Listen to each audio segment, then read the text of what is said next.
Hello to everyone watching us on various WHO platforms. Also welcome to all journalists joining us through online connection for this regular press briefing from WHO headquarters in Geneva on COVID-19. Before I give a floor to Dr. Tedros, I will just remind you that the question and answer session will start immediately after, and that question should be one per journalist and very concise. We do have an interpretation as we had in the previous days. We also have sent you a number of products from different WHO offices on different topics. So I will start by giving floor to Dr. Tedros.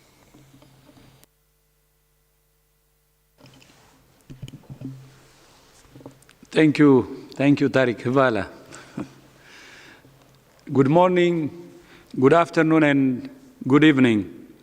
First of all, I would like to welcome all Hindi-speaking journalists, and we look forward to your questions. In total, WHO press conferences are now available in 8 languages, all 6 United Nations languages, plus Portuguese and Hindi, Namaste, plus closed captions for people with hearing loss. More than 3.5 million cases of COVID-19 and almost 250,000 deaths have now been reported to WHO.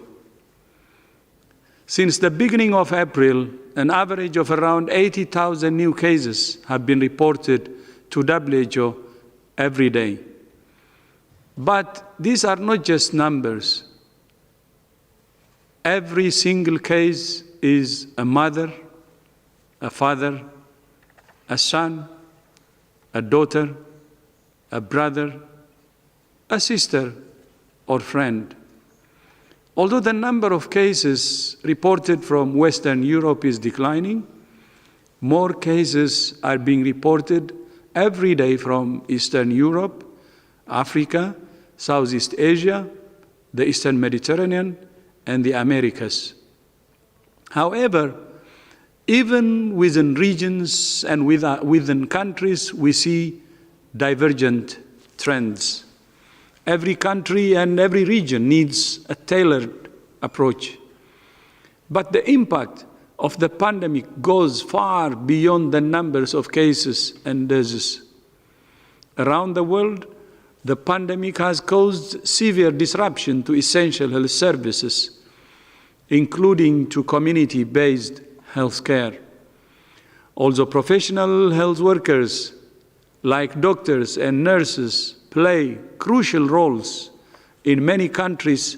Trained members of the community play a vital role in delivering essential health services like vaccination, prenatal screening, and the detection, prevention, and management of many diseases. Today, WHO, UNICEF, and the International Federation of the Red Cross have published guidance for countries on how to maintain community-based healthcare in the context of COVID-19. It includes practical recommendations for countries on sustaining essential services at the community level, leveraging community health workers for the response to COVID-19 while keeping them safe, and advice for how to adapt services for specific diseases and age groups. For example, it suggests using telemedicine wherever possible and leaving insecticide-treated nets for malaria at the door of households instead of asking people to collect them from a central location. It's also vital that countries pay careful attention to the most vulnerable members of their societies. Crisis can exacerbate existing inequalities, which is demonstrated in higher rates of hospitalization, and death among certain populations in many countries. We must address this now and in the long term by prioritizing diagnosis and care for those who are most at risk. This is not only the right thing to do, it is the smart thing to do. We cannot end the pandemic until we address the inequalities that are fueling it. Today's guidance complements the United Nations Framework for the Socio-Economic Response to COVID-19, published last week. The framework lays out a recovery roadmap for countries to protect lives and livelihoods. I repeat, lives and livelihoods, and get businesses and economies up and running again as soon as possible. Importantly, the framework takes a health-first approach, recognizing that strong and resilient health systems must be the foundation of recovery in all countries. As more and more countries consider how to ease the so-called lockdown restrictions, I want to reiterate the 6 criteria that WHO recommends countries consider. First, that surveillance is strong, cases are declining, and transmission is controlled. Second, that health system capacities are in place to detect, isolate, test, and treat every case and trace every contact. Third, that outbreak risks are minimized in special settings like health facilities and nursing homes. Fourth, that preventive measures are in place in workplaces, the schools, and other places where it's essential for people to go. And fifth, that importation risks can be managed. And sixth, that communities are fully educated, engaged, and empowered to adjust to the new norm. The risk of returning to lockdown remains very real if countries do not manage the transition extremely carefully and in a phased approach. The pandemic has highlighted the importance of strong national and subnational health systems at the foundation of global health security and universal health coverage. Strong and resilient health systems are the best defense not only against outbreaks and pandemics, but also against the multiple health threats that people around the world face every day. And yet, on current trends, more than 5 billion people will lack access to essential health services by 2030, including the ability to see a health worker, access to essential medicines, and running water in hospitals. Gaps like this don't just undermine the health of individuals, families, and communities. They also put global security and economic development at risk. The world spends around US $7.5 trillion on health each year, almost 10% of global GDP. But the best investments are in promoting health and preventing disease at the primary healthcare level, which will save lives and save money. Prevention is not only better than cure, it's cheaper and the smartest thing to do. The COVID-19 pandemic will eventually recede, but there can be no going back to business as usual. We cannot continue to rush to fund panic, but let preparedness go by the wayside. As we work on responding to this pandemic, we must also work harder to prepare for the next one. Now is an opportunity to lay the foundations for resilient health systems around the world, which has been ignored for long. That includes systems to prepare, prevent, and respond to emerging pathogens. If we learn anything from COVID-19, it must be that investing in health now will save lives later. History will judge all of us, not only on whether we got through this pandemic, but also on the lessons we learned and the actions we took once it was over. And then before I end, I will just repeat something that I said many times. The antidote for this pandemic is national unity and global solidarity. Together, we will defeat COVID-19. I thank you.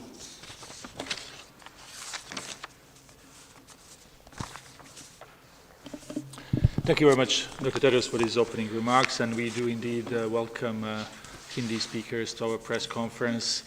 Again, we are working with Zoom that has particular technical modalities. So, for example, Arabic speakers need to go under Korean language if they want to choose Arabic language, while for Hindi speakers they have to go to Japanese language. So hopefully this thing will get better as we move forward. Also, for the time being, Hindi speakers can only listen, and then questions will have to be said in English, but we also work on that. In any case, it's very good that we can reach to more and more people. So before we go to question, I would just like to remind everyone that we need to be very concise and one question per person. So I'll just check with my colleague Chris who we would have first in line, and let's go with Ankit from India Today. Ankit, you have the floor. Good evening. My name is Ankit Kumar. I represent India Today. My question is on contact tracing applications. More and more countries are rolling out their own versions of these applications. Is there any data or study, or can you tell from your own experience if these applications are helpful in controlling the pandemic threat? In your opinion, should these apps be mandatory for those going out on work during the lockdowns, as the case is in India? Thank you. Thank you, Ankit. This was about contact tracing applications. So I could start, and perhaps Mike or DG would like to supplement. So thank you for the question. Contact tracing remains one of the fundamental tasks that need to be done to help control transmission of COVID-19. And what we mean by contact tracing is when you identify a case through your surveillance systems, that you identify all of the contacts, all of the people who are in contact with that known case, and then you follow them over 14 days.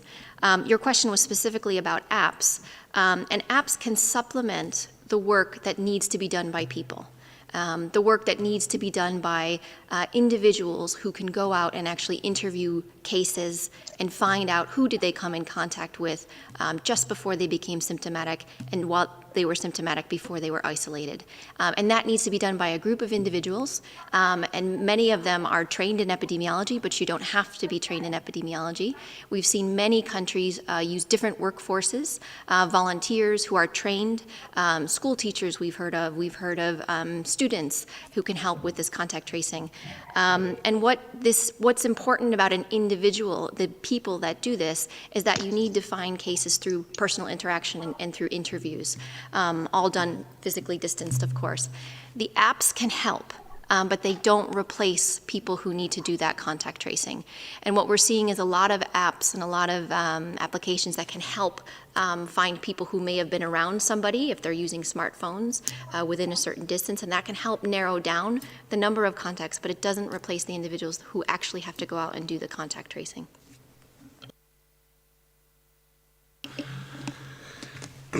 Yes, just in supplement, there are different applications out there, and many countries have developed them, many consortia have developed them, and in academia and the private sector. There are apps out there that help people learn about the disease, and there's some very useful apps out there that provide better information about the disease and good information, and that also, in some cases, help people check their symptoms. In other words, allow people to get information regarding the symptoms of the disease, check their symptoms, and see if they should take further action.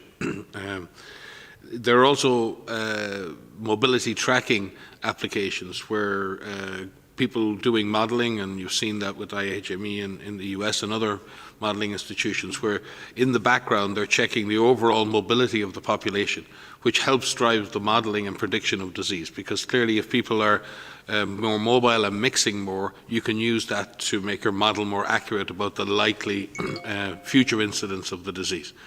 And then there are the apps that can help with contact tracing.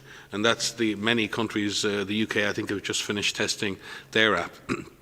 What that app allows public health authorities to do is to, number one, potentially in Korea have a similar application, is help with the tracing process. Once someone is sick, what would normally happen is they'd be tested and isolated. As part of that process, the public health authorities will ask them about who they've been in close contact with in the previous days. And that is a difficult process, remembering exactly who you spent a certain amount of time with in certain settings to see who the high-risk contacts might have been. A way to supplement that is to have an ability to use mobile phone technology that can actually remember, in a sense, for the person, because your mobile phone can remember who you were close to in the last number of days, and it can actually calculate how long you've been close to that person. So what it does is it provides an aid to memory for that process, and that can be very good. It can also be used to notify those contacts that they have been in contact with a confirmed case, which allows them to take appropriate action. For all of this to obviously work, it involves the Bluetooth function on people's mobile phones to be activated and people to accept that they wish to use this application. And I think that's where we have an opt-in process, many countries have an opt-in process for that. Each country is using a slightly different application with slightly different opt-in or opt-out processes. And obviously, countries have to take very good care of the fact that tracking people's location needs to be done for the sole purpose of COVID-19 response, and that is something that is being discussed actively in each country. From our perspective in WHO, we are working with many of these developers around the world and looking at these applications and then trying to establish applications or bots that we can offer to countries who they can adapt for their own use should they wish to. A good example of that is the GoData application, which is a contact tracing system that allows countries to maintain a very sophisticated database of contacts, cases, lab results, and allows public health authorities to construct transmission chains and manage the whole process of contact tracing. We have made that application available to all countries, and many countries are now using that as a way of managing all of the data around cases. That does not involve individuals' mobile phones being tracked in any way. That's just purely to aid the process of contact tracing and the process of integrating all of the data. And one of the weaknesses in this whole response, or one of the challenges, has been how do you integrate data from the hospital, data from the public health system, data from the lab. And you've seen the frustrations when people say, we don't have the data, or where is the data? Very often the problem is that different parts of the health system are generating data for different purposes, and that data doesn't come together in a way that helps drive the response, and it takes time for that to happen. So applications that are assisting with that are extremely useful. So I would just like to clarify, it isn't one app, it isn't one way of doing things. Each and every one of these applications needs to be looked at by national authorities and to see how the app can help them do a better public health job of testing, tracing, tracking. Thank you very much, Dr. Merci beaucoup à tous les deux. La question suivante. Следующий вопрос Анатолия Ньюс, турецкое агентство. Байрам, слышите ли вы нас? Байрам, пожалуйста, включите свой микрофон. А сейчас слышно? Пожалуйста. Спасибо за возможность задать сегодня вопрос. Наша турецкая футбольная федерация объявила о том, что примет у себя финал Лиги чемпионов. И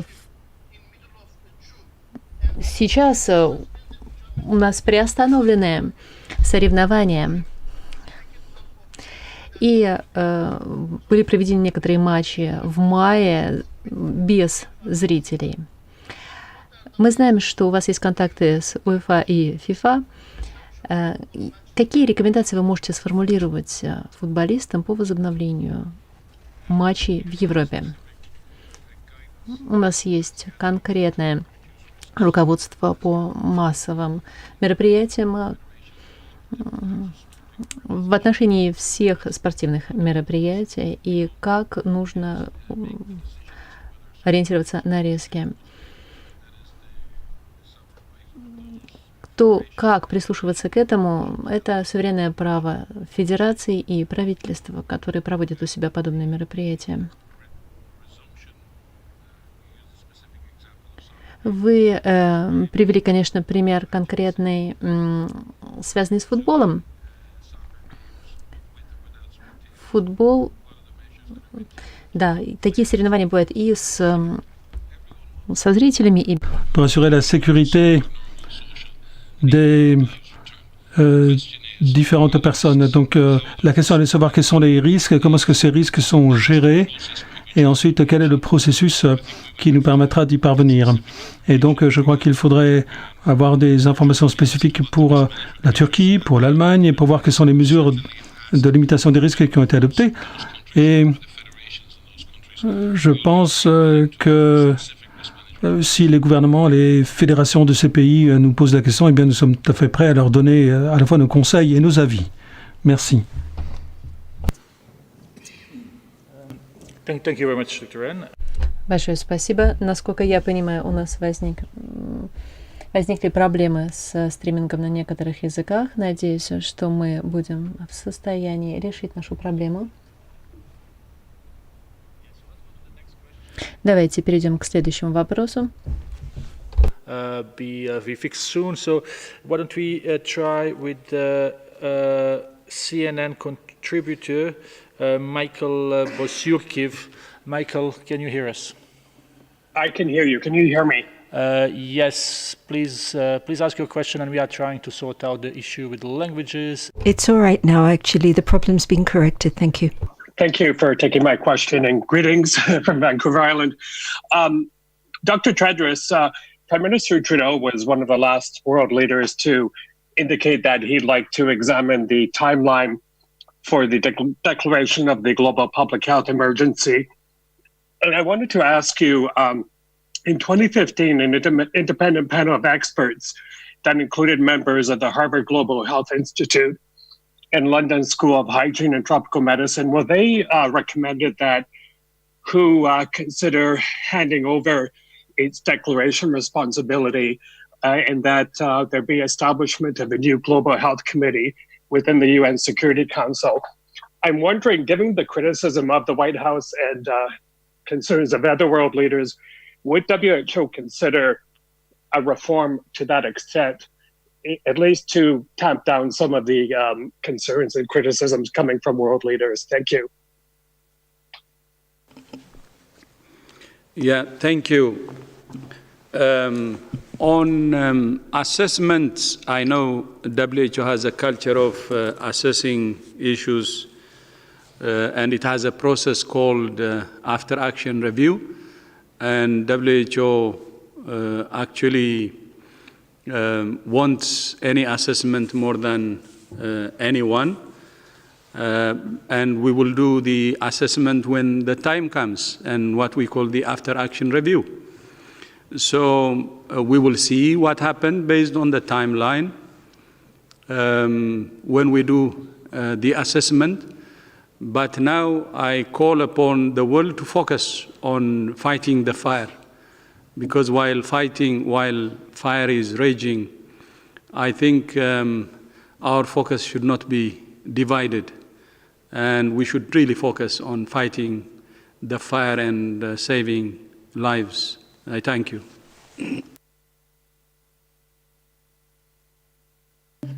Thank you very much, Dr. Tedros. So next question goes to Penui People's Daily. Please unmute yourself if we can. Well, do we have someone from Penui People's Daily? Okay, so then we will go to the next one. Let's go to Jamil Chade, our friend based here in Geneva, representing a number of Brazilian press. Jamil, please. Tarek, thank you very much. This is Jamil Chade. My question in Portuguese. So Tedros. Dr. Tedros, my question is about the specific situation of the city of Manaus in Amazonia, which has a very high number of cases, and the prefect of the city is calling for international aid.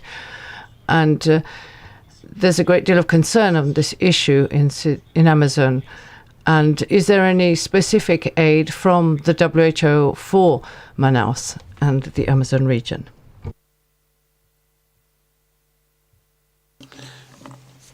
Please, Chief. Yeah, as you know, we're working with the government of Brazil, so we will continue to work with them and address, or give any support they need. Thank you. And if I may supplement that, on request of the government of Brazil, we have very often in the past worked at state level, and we've done that with yellow fever in the past on many occasions. So obviously, and we have a strong WHO country office there, or a PAHO country office, and we stand willing to provide direct technical support to any state through the process of a government request to do so.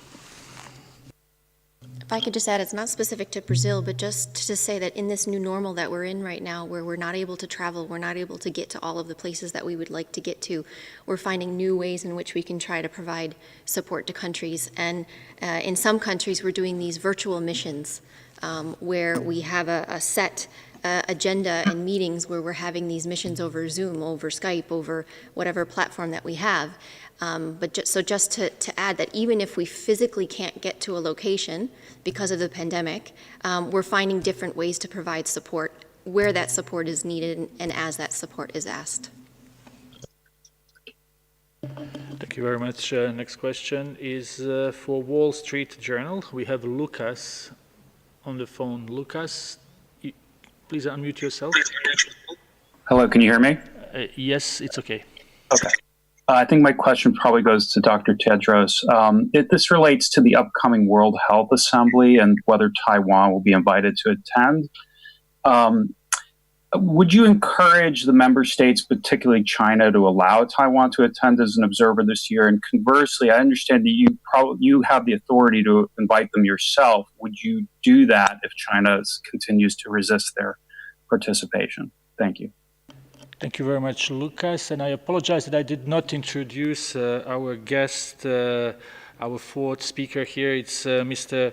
Derek Walton, who is a legal counsel of WHO. He is here with us, and I think he would like to take this question. Thank you very much. And yes, of course, we have the World Health Assembly coming up on the 18th and 19th of May. This year it will be held virtually, and it will be a de minimis session, which means it will focus principally on the COVID-19 pandemic.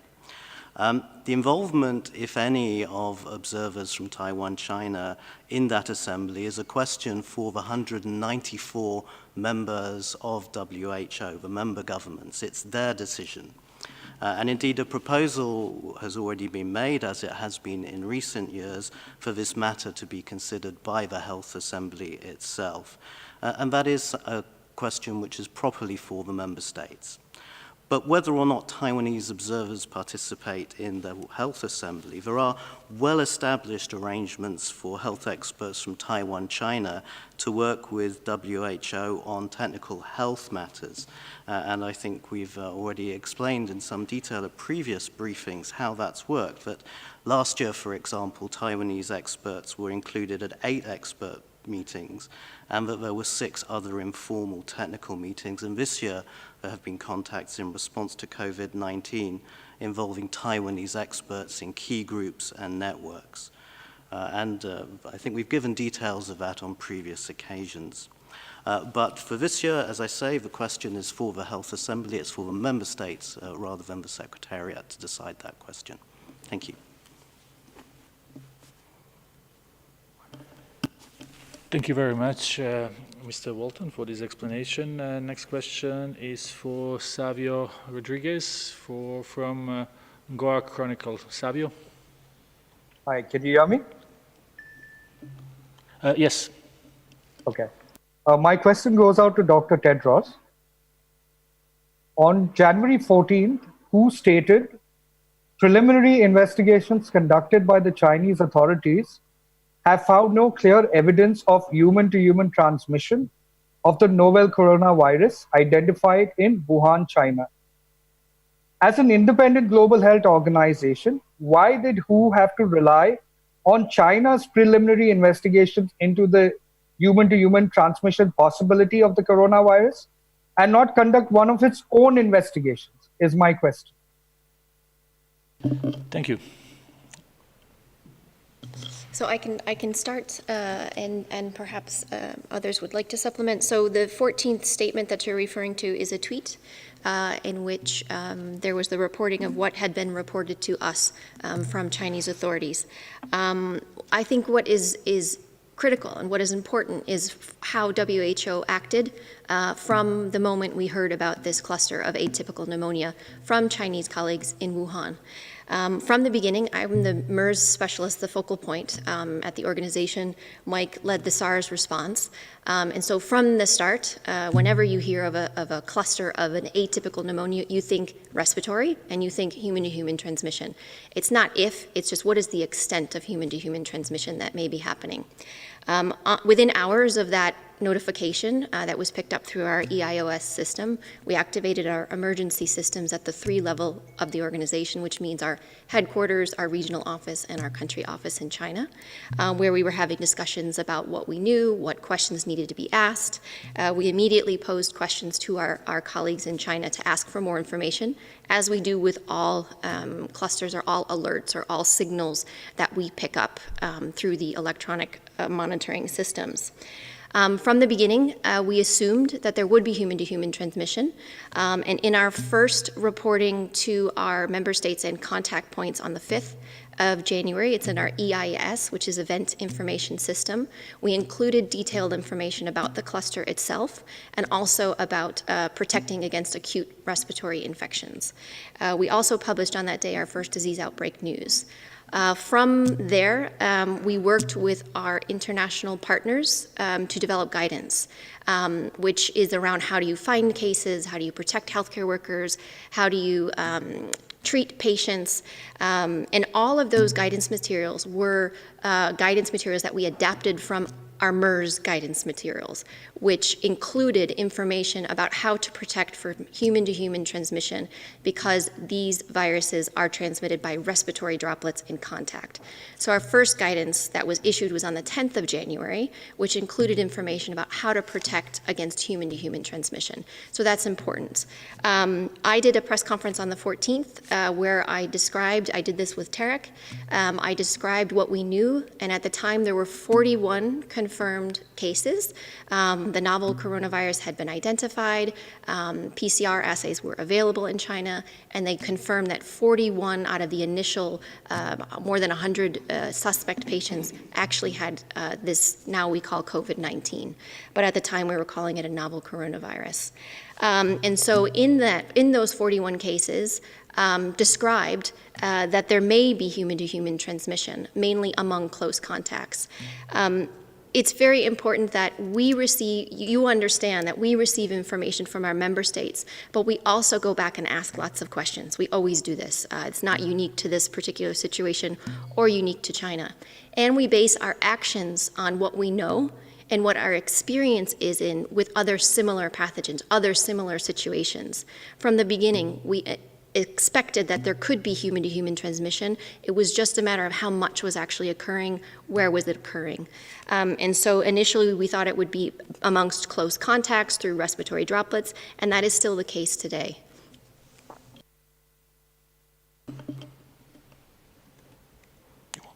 Thank you very much. Just one thing to supplement to in terms of maybe explaining to people the incident command system at WHO. We operate under a very well-documented emergency response framework, which is an organization-wide framework for managing emergencies. It is constantly under review. And in the process of epidemic or emergency intelligence gathering, we can get up to 3,000 signals a week sometimes that require follow-up. And what we're constantly doing is sifting through the various epidemic signals. We use our own expert networks to do that, seeking information from countries. The systems have AI components for looking for unusual events and picking them out of the background noise. For many outbreaks that occur, we would generally wait for some level of confirmation of the disease before triggering our incident management system for that specific event. We follow every event, but for certain events we trigger the IMS. The IMS is a special mechanism that creates a special and dedicated multidisciplinary team across the 3 levels of the organization and ensures that that event gets a dedicated response for the amount of time it needs to bring the event to an end and to support our member states in that response. That incident management system was established for this event without a diagnosis of the disease, without the virus being known, on the 1st of January. And that IMS has remained in place every single day and has operated as one entity across the 3 levels of the organization since that day. So just 1 minute. I think it has been covered properly, but wanted to clarify one aspect. The rule we have in WHO and other UN agencies is when a member state reports, we post the member state report as is. So what we did on January 14 in the Twitter is we posted China's report as is. That doesn't mean that we agree or we disagree. We're just reporting what came. Sir, where are you from? The person who asked the question? From India. So if India reports, we post India's report as is. If my own country, Ethiopia, reports, we post the report that came from Ethiopia as is. And we treat the same way all 194 member states. But when we post their reports in our Twitter or website or wherever, we just put it as is, and we don't change anything. But at the same time, if we have some differences with what is reported, as what Dr. Maria Van Kerkhove said, the same day or before even January 14, we can say it. And before January 13, Dr. Maria Van Kerkhove and other colleagues were saying there is a likelihood of human-to-human transmission. But not only that, even on January 14th, Dr. Maria Van Kerkhove and other colleagues were briefing journalists, and they said there is a likelihood of human-to-human transmission. And our guidance reflected all that. And then when China officially reported that it discovered human-to-human transmission, I don't remember the date, was it January 22? On January 22, we just reported again exactly as we received it from China. So that's a normal procedure. And we do it for any country. But that doesn't mean that we accept or not. And we express our own opinion. And the 14th January press conference was carried by many of the major media, including the Reuters, expressing the likelihood of human-to-human transmission. But the most important thing is our guidances before, during 14 January, and after actually included the likelihood of human-to-human transmission that helped countries to prepare. So we want you to have the full picture. And thank you for asking that question. Namaste. It's a very important one which is going around, but this is the whole truth. Thank you. Yes, and just to supplement again, the DG, again to clarify that WHO has no special powers of investigation or deployment. Every time, and there are thousands of these events every year all around the world, where we're picking up signals, we seek to verify the existence of an epidemic with the country, we seek further information. But we always, on each and every occasion, offer the country assistance with investigation, diagnosis and respond immediately to requests from our member states to do that. And in this case, if we look at, in addition to our 150 country offices, I think we've launched in excess of 80 surge team missions to support our member states already in this response. So we're highly reactive to requests from our member states for assistance in investigation, diagnosis and control, and we do that constantly. And at any one time around the world, we are responding to at least 30 graded emergencies in which we have teams in the field at the request of our member states. Thank you very much for this explanation. Next question is for John Cohen from Science. John, can you unmute yourself? Thanks for taking my question. WHO took the lead in organizing an international team of scientists to visit China. Is WHO taking the lead in organizing or pushing for an international team to visit China to study origin questions? And if not, why not? So I could start, and perhaps others want to supplement. So there's been 3 missions to China. The first mission was from members of our China office, our China country office, and members from WIPRO, who went on the 20th and the 21st of January. The second mission, which was with the Director General and Dr. Mike Ryan and others, between the first and the second emergency committee meetings that took place, and that was on the 28th or so of January. And then there was a third mission, which I was a part of, which was the joint WHO-China international mission, in which we had members from many different countries, including Germany, the United States, Nigeria, Russia, I'm going to forget some, but there were Japan, thank you, Korea, thank you. And so we had a group of people who went and worked with our Chinese counterparts. And through those 2 weeks that we were there, we came up with a number of recommendations for China itself, for the rest of the world, for the international community. That report is online, it remains online. It was published very soon after we came back. One of the recommendations, among many, for China was to look at what is the zoonotic source of this outbreak. The public health importance of this is critical because without knowing where the animal origin is, it's difficult for us to attempt to prevent this from happening again. This happens with all emerging pathogens because most emerging pathogens come from animals.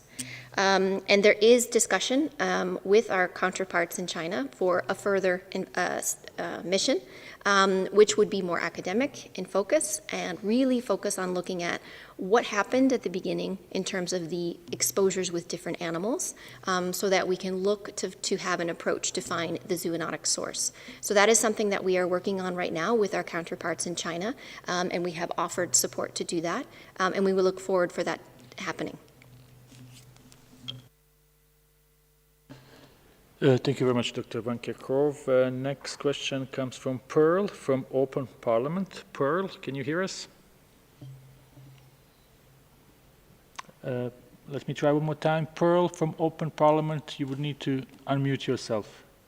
Yes, thank you very much for your availability and inviting me to today's briefing, Dr. Tedros. I appreciate that. So, for the benefit of millions of people who live in autocratic WHO member states and where the democratic space is shrinking for the negative effects of COVID-19, Can you share clear data-driven response in terms of lower respiratory infections being ranked second after HIV and AIDS? And is it ahead of tuberculosis in, say, Zimbabwe? I ask this because although I'm using Zimbabwe as an example in my question, please reply with reference to Mozambique, Tanzania, Zambia, as well as Zimbabwe, given that besides South Africa, in the SADC region, these 4 countries are lagging behind South Africa by many weeks, and no modeling information is readily available to their populations to even talk about a curve.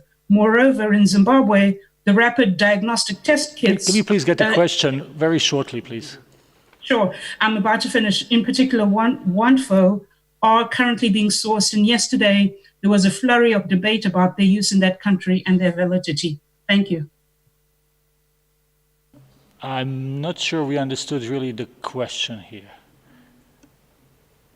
So the question I'm asking is, number one, can you speak to the lower respiratory infections? Are they ranked second behind HIV and AIDS, ahead of tuberculosis? I was using Zimbabwe as an example, but I'm asking you to speak more specifically for Mozambique, Tanzania, and Zambia, and to speak a little bit about the rapid diagnostic test kits, in particular OneFo, which is being used in Zimbabwe. So these are many questions, so I don't know if any of our experts can...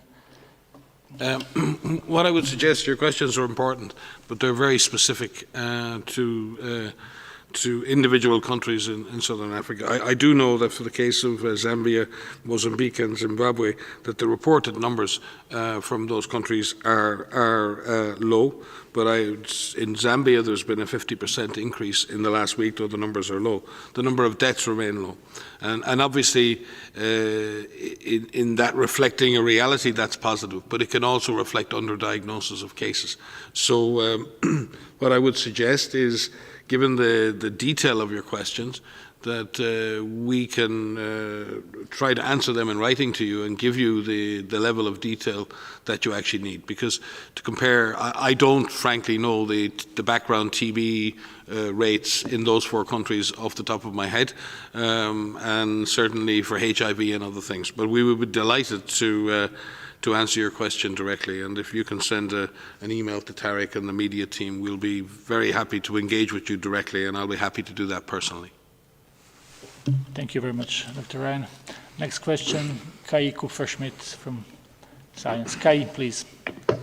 Tarek, thanks a lot. Thanks for taking my question. I'm just wondering, I mean, given that you're the World Health Organization, if you look at the global situation at the moment, can you give us an idea of what the places are at the moment, or the populations that, that right now, you think are seeing, worrying trends, and where you think, the response needs to ramp up? So that's an important question, but that question needs to be dissected because there are countries, staring at a map as I talk to you, there are countries that are seeing increasing in reported numbers of cases over time. And when we see that, that's a worrying trend. But on the other hand, many countries that are seeing increases in cases have ramped up their testing. And so I don't want to equate countries that are seeing an increase in testing or an exponential growth or a rapid increase as a negative thing. It's not good in terms of seeing cases, in terms of transmission, but I think I don't want to equate that with something that is wrong. I want to equate that with countries are working very hard to increase their ability to find the virus, to find people with the virus, to have testing in place to identify who has COVID-19, and who are putting into place what they need to do to care for those patients. The recommendations that we have for all countries remain the same. Our recommendations include finding all cases, testing cases, caring for cases in the appropriate settings, depending on the severity of their symptoms. Finding all contacts, quarantining those contacts for the full 14 days, making sure that public is fully engaged so that they know what they can do. There is some question about the use of lockdowns or these public health measures, many countries have had to put those in place because the transmission has increased so rapidly that they were forced to do that. What we have had to do is put guidance out to support countries in lifting those measures, which needs to be done in a controlled way because this virus likes to find opportunities to spread. And if these lockdown measures are lifted too quickly, the virus can take off. And that's a worry that we have. But the question about countries finding cases should not be seen as a negative thing. It should be seen as a positive thing, and we need to support countries through these incredibly difficult times. And as you find cases, the only way to control and suppress this virus, this COVID-19, is to actually find them, quarantine those contacts, isolate the cases, and it will be brought under control. And if I could just supplement, certainly areas that I would be particularly concerned about, and it's not based on the absolute numbers, but it's based on the underlying vulnerabilities of populations and also the underlying weaknesses of the health system. And this is particularly acute in areas where there's existing humanitarian crisis. And remind you that there'll be an update to the global humanitarian response plan for COVID-19 tomorrow, which we greatly welcome. And when we look at those numbers, and again, they may be small numbers, but again, we've seen in Afghanistan a 76% increase in cases, but also what we're seeing is deaths beginning to increase there by over 60%. Sudan has a 145% increase in the last week, but also a tracking increase in deaths of 80%. Palestine similarly with the 100% increase in deaths in the last week. Yemen has a very small problem in the sense of the number of cases that have been reported, but we believe that the virus is spreading at community level, and we need to focus on providing essential health services and COVID-19 services to all people in Yemen, as we do to all people in Syria, and working across lines and ensuring that we are getting and reaching all people within borders, regardless of the different conflicts that are ongoing, is becoming an increasing challenge for the humanitarian organizations. There are other concerns in South America, Central America. There are countries still like Peru and Ecuador that have experienced increase in cases. But again, as Maria said, some of this is down to better testing, and we're seeing more cases. We need to be tracking the proportion of tests that are positive as a way of better tracking that, but also tracking the number of deaths is a good way to really look at that impact. We've also seen in Europe and Western Europe a fundamental decrease in the number of cases, but we have seen a consequent, or not a consequent, but an associated increase in the number of cases reported in places like the Russian Federation. So each region, Southeast, South or the Western Pacific areas have a relatively are on the downward trend, like Korea and others. But then we do see in South Asia, in places like Bangladesh and India, some trends towards increase. So it's very difficult to say that any particular region is improving or disimproving. There are individual countries within each region that are having difficulties getting on top of this disease, and I am particularly concerned about those countries that have existing ongoing humanitarian crises. Haiti is another one that comes to mind that I would be very concerned about. We need to focus on ensuring that the most vulnerable people in the world get prioritized assistance in this response. Thank you very much. We have time for one or two more questions. Now I'm calling on Hilary from Business Insider. Hilary, if you can hear us and unmute yourself. Hi, can you hear me? Yes, please go ahead. Great. Yeah, thanks for taking my question. I just wanted to talk about a couple of new reports coming out of France and Florida, some new evidence in scientific journals and via public health departments that there might have been some of the first COVID cases in those places as early as late December. And I'm wondering if, kind of given the speed of global travel these days, if you think countries around the world might have taken a more aggressive approach to some early testing and assumed the virus might have been spreading in their countries earlier. Thanks for this question. I'm not aware of the report from Florida that you mentioned, but I am aware of the a recent paper that came out. It was published yesterday or overnight on a sample from an individual that tested positive by PCR for now known as COVID-19 on December 27th.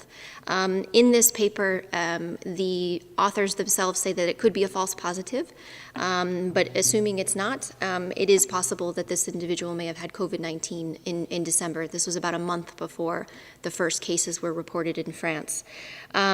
We need more information about this particular case, if this is the case, to find out the different types of history that this individual may have had. It is possible that there could have been a case in France as early as December. The first symptom onset of the cluster in Wuhan was on the 1st of December. So it is possible that someone may have traveled from Wuhan in the month of December and traveled to other locations, but I don't want to speculate. It's really important that we look further into this. The second thing to mention is that some countries are now utilizing their influenza-like illness and their severe acute respiratory illness surveillance system, which has been established across more than 100 countries for influenza.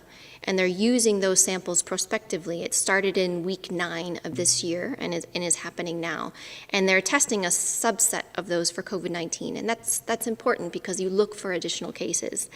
Some countries may look backwards and may look at some of those samples that were stored in January or in December and may retest those. So it's possible that we may see some of those samples testing positive for COVID-19, but we need more information from the countries. We need to understand why this individual was tested and how this individual was tested before we can really put this into context.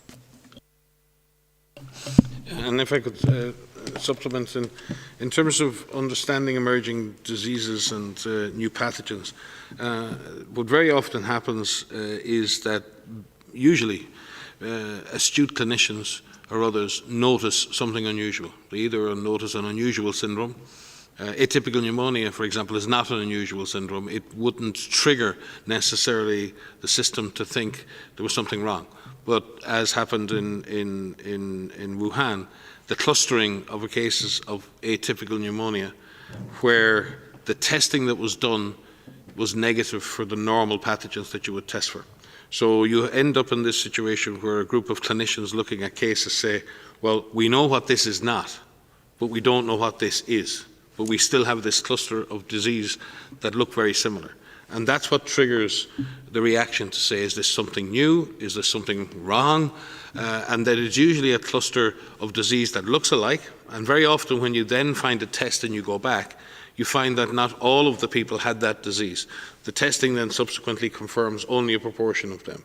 So when you detected an unusual cluster, what you do is try and find every case of disease, undiagnosed disease, that looks like this, and then you develop a test or find the virus and you go back and test. And that's why some of the cases in China have dates of onset that go back to early December, because as they went and looked at this cluster of disease, and then they go back and test and they say, when was your onset? And the person says, I got sick on the 1st or 2nd of December. But they may have been part of a cluster that was detected at the end of December. So it's not that that person was detected as an unusual case on the first day. They were detected as part of an overall cluster. So from that perspective, it's important to recognize that. In this particular case, I think the clinicians in France and other places very often will do this, and we think this is a very prudent approach. If you have someone with a serious illness and you can't make the diagnosis, very often hospitals will freeze samples as a standard practice, which allows them to come back later and do further diagnostic tests should diagnosis or a new virus or anything else emerge. So it's very prudent that that is done. We look forward to any further examinations that are done by other researchers around the world who may find similar cases. So this is a good thing to do.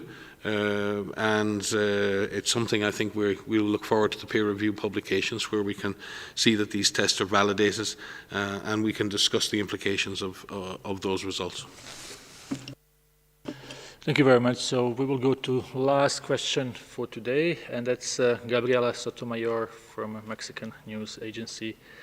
Gabriela, if you can hear us, please go ahead. Sí, muchísimas gracias.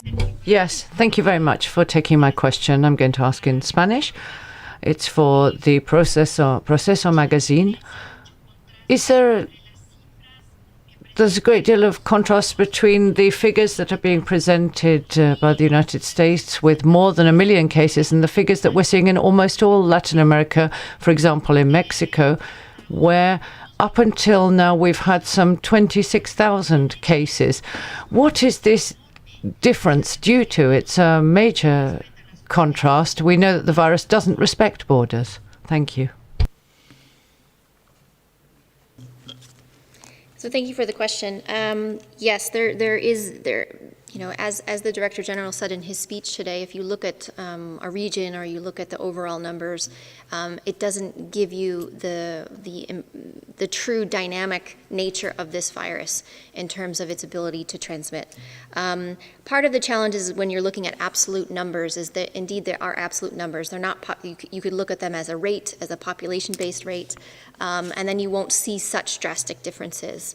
Part of it has to do with testing strategy. I'm not familiar with Mexico's testing strategy to be able to comment exactly on how it is the same or differs from other countries. But the numbers of countries that come from cases have to do with the epidemiology and how well it transmits, how hard countries are looking and are able to test. But we really should be comparing rates as opposed to absolute numbers. And if we look at the rates, and I'm looking at a map, I don't have the rates calculated in front of me, it doesn't look as different as these absolute numbers with more than 1 million cases in one country and 26,000 cases in another.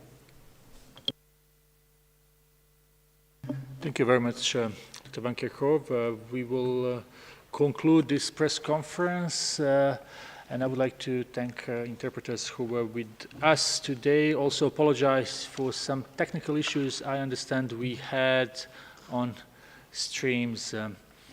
The audio file will be sent shortly and transcript will be posted tomorrow. I wish everyone a very nice evening. Thank you, Tariq, and thank you all for joining us, and see you on Friday. Thank you.